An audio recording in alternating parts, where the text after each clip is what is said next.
I'm here with Tony McHouston, our president of the board, and Dan Frank, the vice president of the board, and we're here to talk about what it takes to run a theater and some of the things that we wish that the non-theater folk knew. So, how did you both end up in the roles that you're in, president and vice president? Wow. How far back do you want me But to go? Um, I don't. Well, I was just in a lot of shows, and at that time, Harry Landreth was the president.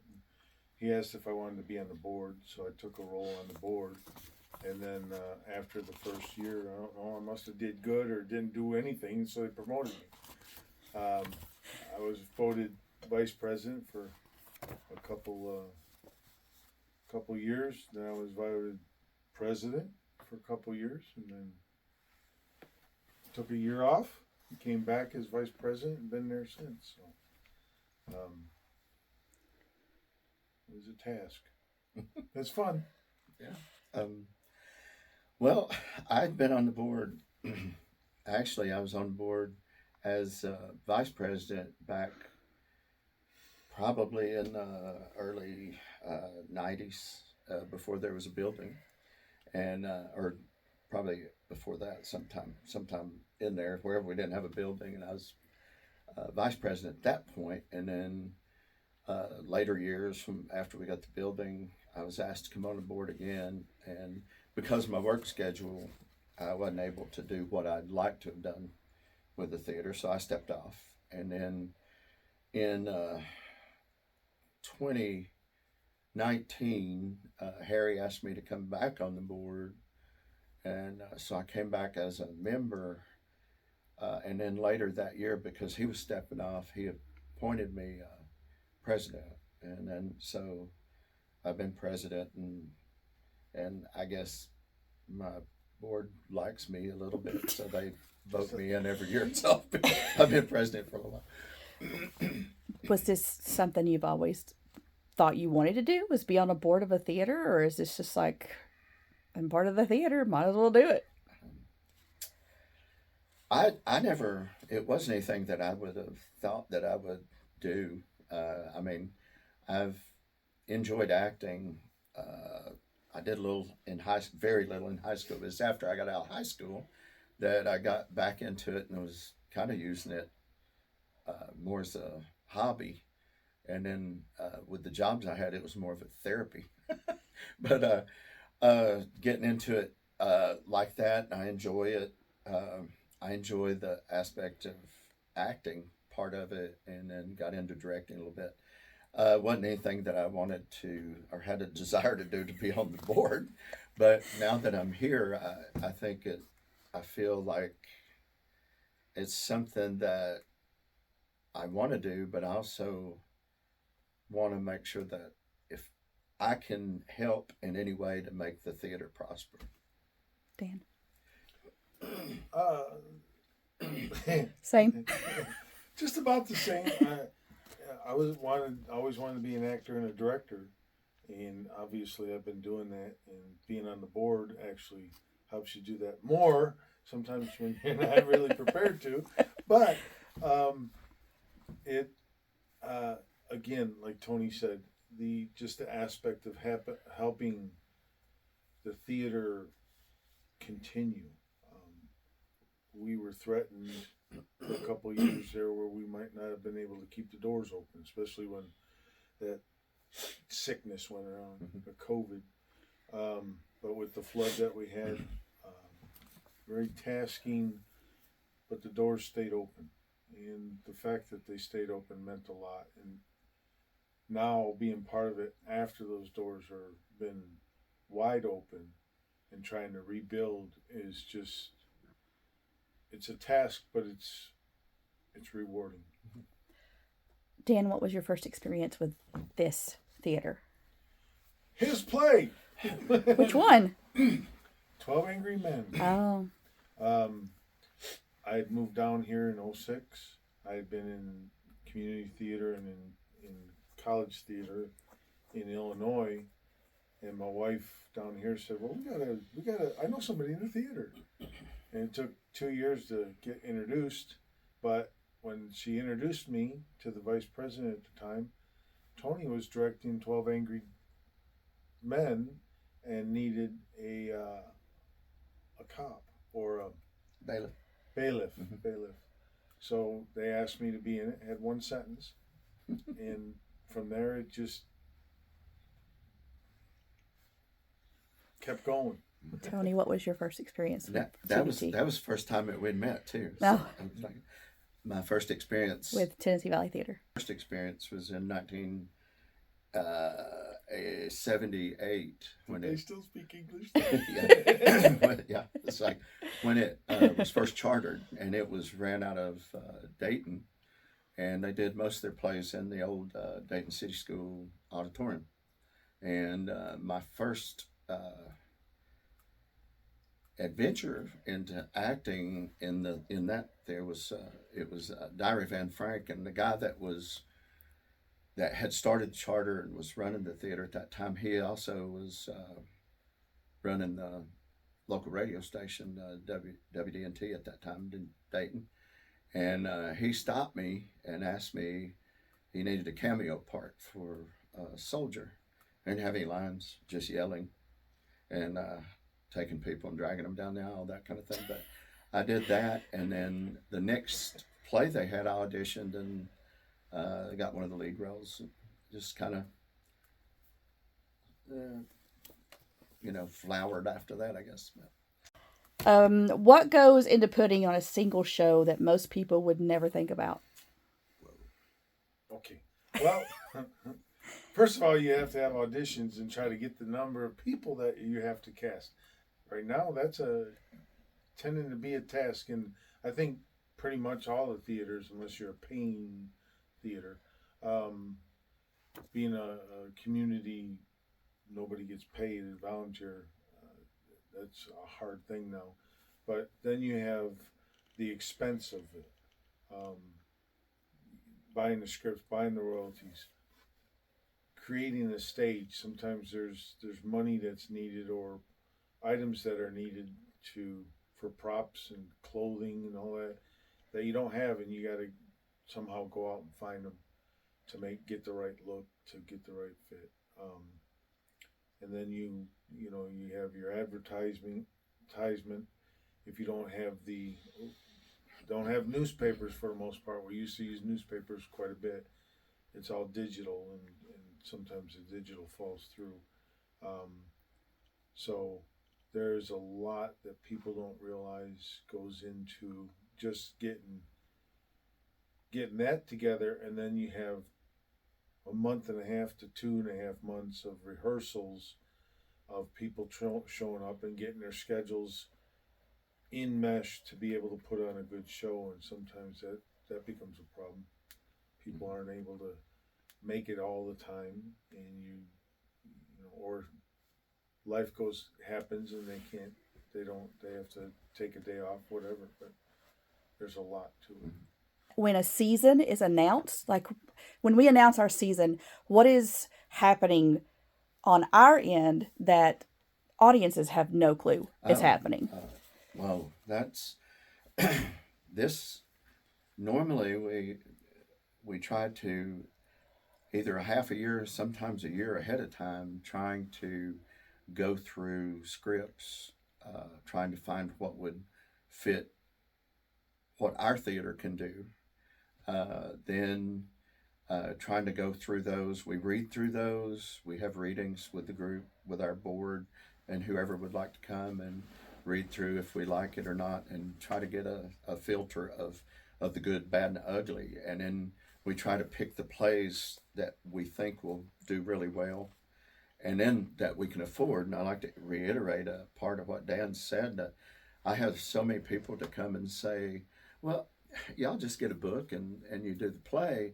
Well, that's not the case, because everything that we do, royalties, licenses, and the books, have gone up tremendously, 30 to 50, 70%, depending on what you get, since COVID. And sometimes a regular play, without it being a musical, as most people don't know, is that runs between $800 to $1,000 and that's what we have to come up with to pay. So when we're looking for a season ahead, we try to get a budget in line with what we think that we'll be able to make some money at, because everything that we get goes back into the theater being a nonprofit. So being able to do that ahead of time, that way we can get the schedule out as soon as we can. And then uh, also, if we want to have some events, like if we want to have, we have Lee Harden as a comedian and wants to come back. We have sometimes Mount LeConte Jug Band that we have to schedule. So we have to figure out when we can fit those in between the 5 or so plays that we do a year. So it's a almost a year of planning to figure out how we fit those in for our next season. And then you have to try to schedule around what the community's doing. And we don't have to just try to schedule around what we're doing here in Spring City, but also what Dayton, what the county's doing. So there's a lot of trying to balance. And sometimes we have things the same night everybody else is doing because you can't help it. And so that takes away from our crowd sometimes. So anything of that nature we have to figure out. And then we have to find directors for these. And then going back then, when we do auditions, if you don't get the cast number you got and you already got that play lined up, then you have to drum up some cast members. And so that's some of the most difficult that we have doing it. And also trying to make sure that we can afford it. Because if we don't get the audience in, then we go in and start going in the hole. So some people, I'm gonna plug this right now because some people don't understand why we went up with our price of tickets. And you got to understand, when we're putting out plays that were $300 or $400, we could keep our tickets low. But when we've more than doubled the price of that, and then trying to pay the royalties, and then trying to make money to pay that back, and still be able to put on some more shows. And if we don't have the audience members, we have to balance that out somewhere. Yeah. So we had to raise prices in that. Dan, go ahead. Sorry to jump No, go in, ahead. but then, if we don't make a big profit on a play, are we going a hole, or going a hole bringing in a special event or something like that? We don't have the money up front to buy the next script. Mm-hmm. We might not, but then we also have problems with our building that we're fixing. That takes money away. We have problems with our utilities, the cost of the utilities. That takes money away. So there's the price of the tickets reflects that. And unfortunately, we have to do that, but it's necessary. What are the biggest challenges community theaters face today? From reading and looking at others that have community theaters that have said, one of the biggest challenges is audience numbers. The second biggest is trying to get people to come and audition, because we are nonprofit and we don't pay anybody, and they have to take their time out of, especially people at work during the day. They have to come afterwards and we have to try to schedule around what hours that people can be here. So the first is the fact of trying to get audience members to be able to pay for these things. Second is, and that may be the first, is trying to get cast members to be a part. But also, in my opinion, is advertising and sponsorship. Because I know that I've been doing this, a part of the theater, for many years, and sponsorship was not a big deal. I mean, it was, but it wasn't, because people were anxious and to get their name out there and to be able to throw a little money into the pot to help you be able to pay for a show. But now, and again, I keep going back to, since COVID, that people, it's not that they're stingy, but they had struggles too. Mm-hmm. So there's certain things that they put their money in that they know they'll get a return on, rather than possibly the theater. They might have got their name out there and get a few people, but they can put it into something else and get more of a return back on their dollars. So sponsorship say in audience and cast members. Tied with that, I believe that the support of art in our school systems and stuff over the last few years, Right. or maybe decade, has is not diminished, but it's went down quite a bit. And when COVID hit, people turned to their digital atmosphere, and the combination of those two, the not being brought up supporting artwork or arts and going to a digital format has pulled a lot of people out of going to the theaters, to movie theaters, to live theaters, Yeah. and all that. I think it's all snowballed. Yeah, I agree. So you, Dan, are directing the musical Comedy Murders of 1940, which is not a musical, by the way. What makes someone a great person to work with in community theater? And what is something that the volunteers and actors do that make your job easier? First of all, they put themselves into it. They have ideas. In my way of directing, I let the characters or the actors try what they think is right, and most of the time they get the feel. If they learn the character, if you're just memorizing the line and memorizing this and reciting this, that's not being an actor. That's reading the paper from your head. If you learn your lines and become the character, that's the most exciting and makes somebody fun to work with, because they actually enjoy being the character that they are. What's not enjoyable is the people that are headstrong, or the people that are, I'm too good for this, and type of thing, working with them because they think that they're right and they're the best thing ever and they need to be treated a certain way. We're all the same, but just the watching the smiles on people's faces when they're able to perform and have the director and the audience love it or like it is the biggest thing. What do you wish actors understood about auditions or casting decisions? Either one of you. I wish that the ones that did come to audition would come with an open mind, and not come in with I guess, a precursor of thinking that they're going to get the best part, or they're going to get the part, or they're going to get any part. But to come in with an open mind and just as an audition, I'm going to do the best I can, and I'm going to do what they ask me to do.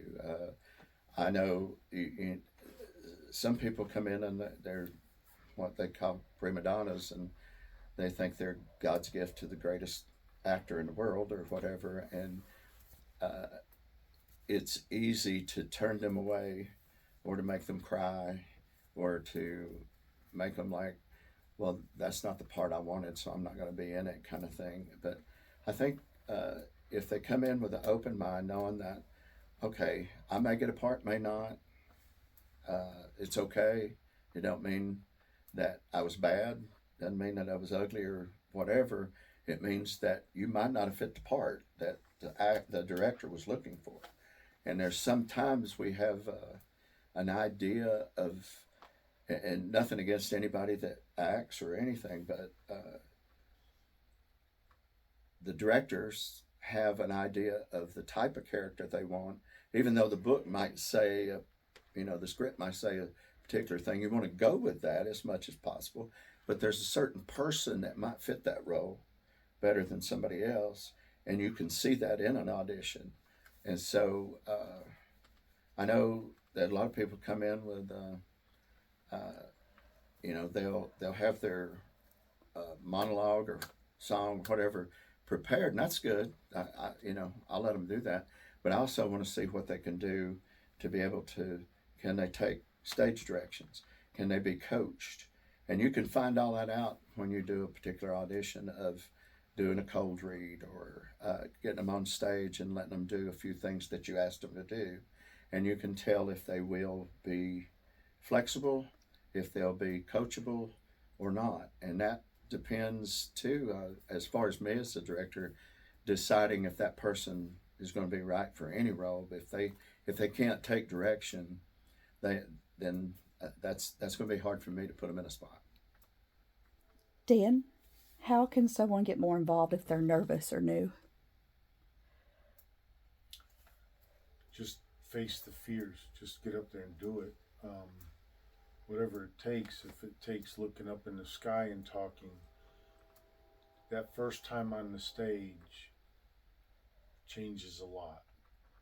Just getting up there and trying it. If you get up there and you try, and you're talking as one person in front of you, or you're talking to the wall, but somebody's in the room, and you get feedback from that's positive, that right there just breaks the ice, and it leads to the next step on stage, the next step after that, the next step after, and soon the fear drives you, or the nervousness drives a lot. There's a lot of people that get nervous before they go on stage, and that's what keeps them coming back, is that adrenaline rush. Some people just naturally don't get nervous, but they still have the adrenaline rush. But I say, if you're afraid to do it, try it one time. It doesn't matter what other people think. For an audition, it kind of does, but it doesn't matter. If you're going to try it, we have three people in this play that I'm directing now that have never stepped on stage before, and they're doing an awesome job. And I hope when we open that the audience says the same thing, because I think they're doing a great job. What is a misconception about theater that just drives you crazy? You really want me to answer? Yeah, I do. I do. Honestly? Yes, honestly. Okay. I think I know for me, a lot of people, because I've done some professional, semi-professional, and regular, just, amateur community, whatever. And a lot of people think that anybody that has anything to do with the theater are either gay or lesbian or whatever. They think that you don't have, like, especially if you're a guy, that you don't have the manhood, that, you didn't play sports, you're a theater person. But I played sports and was a theater person. And I think it's a misconception that they think that. Also, it's like, I've had people to tell me that, all it is people getting up there and reading a bunch of lines, and it's not like TV. It's not going to be fun to watch, kind of thing. And they actually do that. I've gotten some of my friends to be in some of the plays that they've never done anything, and they turned out to be pretty good actors or actresses, and it was a totally different experience. They said, I never thought of it, that the set would look like a real room, mm-hmm. or that the stage would be like it transformed you into a spot, and then people were dressed in the costumes, and they actually used an accent, or they actually acted it out. I didn't think it was that way. I thought it was just everybody getting on stage and reading a part, and that's one of the biggest misconceptions that I've ran into. And the other part, like I said, is if they don't think you're that you have to be gay or whatever to be in the theater. I mean, I'm not trying to be ugly or anything at that, but that's the misconception that people have confronted me about. Yeah. Same's happened to me. I laugh at them. But another misconception is a lot of people you run into, you talk to, and you say you're in the theater, and they say it's cool. First thing they say, I wish I could act. Mm-hmm. Wish I could act. Everybody acts every single day. You're a different person in front of a boss than you are your parents, mm-hmm. than you are your spouse Yeah. or your girlfriend or your boyfriend or whatever. You act every day, especially if you lie. You act quite a bit. But that's it. People don't realize that they can act because they do it naturally. One of the things that I'll add to that is they've said that to me, my first question to them is, did you pretend when you were a child? And they're like, oh yeah, that's acting. Mm-hmm. And I said, so you started at a young age, so you can continue that on if you would like, and we'll help you get there. Yeah. And so I think that that's another misconception. I think that people is like, I can't do that. I won't do that. Well, I never thought I could either. But and people still may think that. But anyway, I enjoy it. And I want to hit a thing about what Dan was talking about a little bit about how to help somebody that's nervous or whatever during auditions. That's one of the things that I went back to, instead of having everybody that's auditioning in the same room, Mm-hmm. is to do one-on-one Yeah. auditions, because that takes a lot pressure off, especially if people had never auditioned before. Yeah. Because I mean, I've auditioned a bunch. I don't like to do it in a ton of people in there. Yeah. I mean, and I think everybody could do a better job of seeing what that person can do if they don't have all the eyes watching. Yeah. So, have you ever had the show must go on moment where everything went wrong? well, I'm gonna go ahead and jump out on this one, because this play, I've got a bunch probably, but this particular play we did, Dan directed it, the musical comedy Murders in 1940, back I don't know how many years ago. 2017. And I'm reprising my role, and if anybody sees it, it's a gay guy. Okay. So you don't have to be, but you can act like it. But anyway, at that time, there was it was kind of the first time that I realized that I had any kind of problems health-wise, but was it the first weekend or the second? It was First weekend. First weekend. We did the It was on a Sunday. yes. What was the Sunday I didn't get to show up, so it was on the Saturday performance. I felt really weird afterwards, and so that night I ended up having to go to the ER. They thought that I had a heart attack. They put me in the hospital, and they wouldn't let me go. And I said, I got to go. I got to do play tomorrow. And they're like, you can't go anywhere. And I'm like, but I got to play tomorrow. I got to play. And they wouldn't let me out. And so I called Dan, and they all came and visited me after Sunday's performance. But I didn't get to do that part on Sunday. And Dan, being the director, had to get a script and be on stage and do my part. So the show went on. Yeah. And they said it turned out pretty good after he explained. The audience had no idea that I missed half the lines, but I did get some of the lines. But it was church morning, and I didn't get a chance to look at the script. Now, I had been directing it, but I don't memorize people's lines. Yeah. And so I said, okay, 8 o'clock, I think 8 o'clock, I got the phone call. At 9 o'clock, I had my suit and everything like that in the vehicle. I had to go to church because I was a deacon. I am a deacon. And I had to, we just went long, and I didn't get to look at the script till 1 o'clock. And that was call. That's when you start coming on a Sunday. Curtains at 2 o'clock. So I took the script with me. Luckily, he was the music director in the play, and I used that as my music score. But had some good actors on stage that could pick up the places where I dropped and ad lib.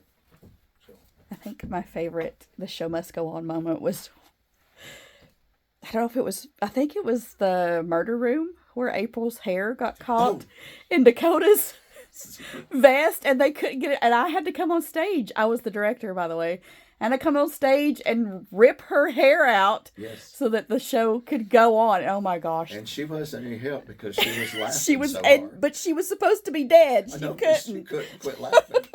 So yeah, I remember that. Yeah. What keeps you coming back even when it's hard? To the theater, to the board, to the theater, to all of it. Well, I mean, I'll be honest with you. I mean, there's times that I wanted to pull the rest of my hair out and quit. I mean, I really did. And and it's not that I'm anything special, that it can't run without me, that it can't improve or whatever. But I just feel like the majority of the board that I've got, you guys, and we've been here, and we said we'd do it for the long haul. And we've worked really hard these last 5 years, going on 6, that I just feel like there's so much more to do that we talked about doing, we prayed about doing, that we've begged about money to do, that we've still got to finish. And I guess my friends, you guys love me in spite of myself, but to keep it going and watch people's faces, that enjoy it, and for me to watch from the background everything that happens. And I want to see that go on in the future, and I want to be a part of that. And I just want to try to finish our building that we started. We have a dream about getting it completed where it looks like a theater, it feels like a theater, people are comfortable when they come in, and that we're comfortable and we're not knocking ourselves out on the weekend, where we can come on the plays and be a part in the plays and enjoy it without working ourselves crazy. So What keeps going? Yeah, it's a lot of that's the same thing. It's a commitment. Many times, just recently too, wanted to quit. Was going to quit, but I'm not a quitter. I did it one time and came back. The tunnel, the train's behind me, and I can't get out until the light is completely over me. Sorry. Why does community theater matter? Community theater matters, that I think, to me, because I mean, every area, every town, I don't care how small, they have baseball. They have tennis or baseball. They have softball. They have basketball leagues. They have volleyball. All of these sports, which there's nothing wrong with that. I love that. I love all of those. They have concerts in the park. They have community festivals and all of that. But not everybody has community theater. And that's a part of fine arts that I think that helps people to get out of their box, come and see something on stage that they can relate to in their lives, which may make them reminisce something and go out with a smile. It may make them reminisce something, go out with crying. But it gives them a sense of realism, of life happenings that they can visually watch and relate to. No matter your age, no matter your gender, no matter your race or whatever. And it's something that everybody can come together, and it helps build the community, because I'll just tell you, there's probably hundreds of people over the years that I've met that have become good friends that I would have never met if I hadn't come into the theater. You guys are those two. It's a place for those that can't play sports. Those children or people that have emptiness somewhere in their life. It's a release for them. Yeah. It's a safe place for them. What do you hope people feel when they walk out of your shows? Enjoyment. An experience, whether it be something that is relatable and I hope they have good feelings when they leave, because we try to do a lot of comedies, but I hope that they feel and they've gathered something that is a life experience that they can take with them. Yeah. What is one thing that you wish audiences understood about theater? How hard it is to be a part of the community. How hard it is to get the community behind you. Yeah. So, Musical Comedy Murders of 1940 opens April 25th. You sure? I think. Okay. I hope. Last weekend in April, first weekend in May. Tickets are on sale now. Any parting words? Come and see it. Come and see us. Yeah. And I think look online. Look at our what we've got coming up, and try to be a part of the community, part of the theater. We'd love to have anybody to come and just be a part. Volunteer. You can see the show for free if you volunteer. We are always looking for program hander-outers, concessions, cleanup, lights and sound, staged construction, painting, everything. Costume. Building construction. Costumes, building. Yeah. So there's stage. There's never here I'll say this, and my English professor will get me, but there's never not anything to do.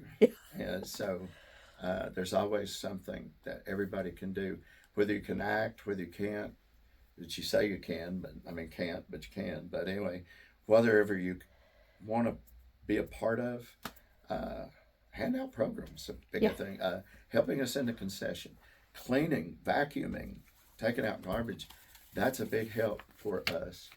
And if you can't help in any other way, I think, when you go grocery shopping or something, buy an extra pack of paper towels, extra pack of toilet paper, extra pack of Cokes or something like that, because we purchase all that with what we try to make off of our plays.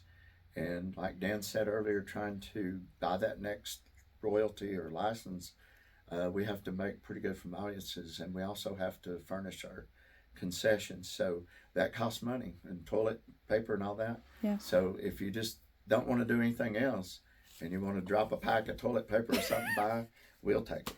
Just don't string it out on the building. Thank you, guys.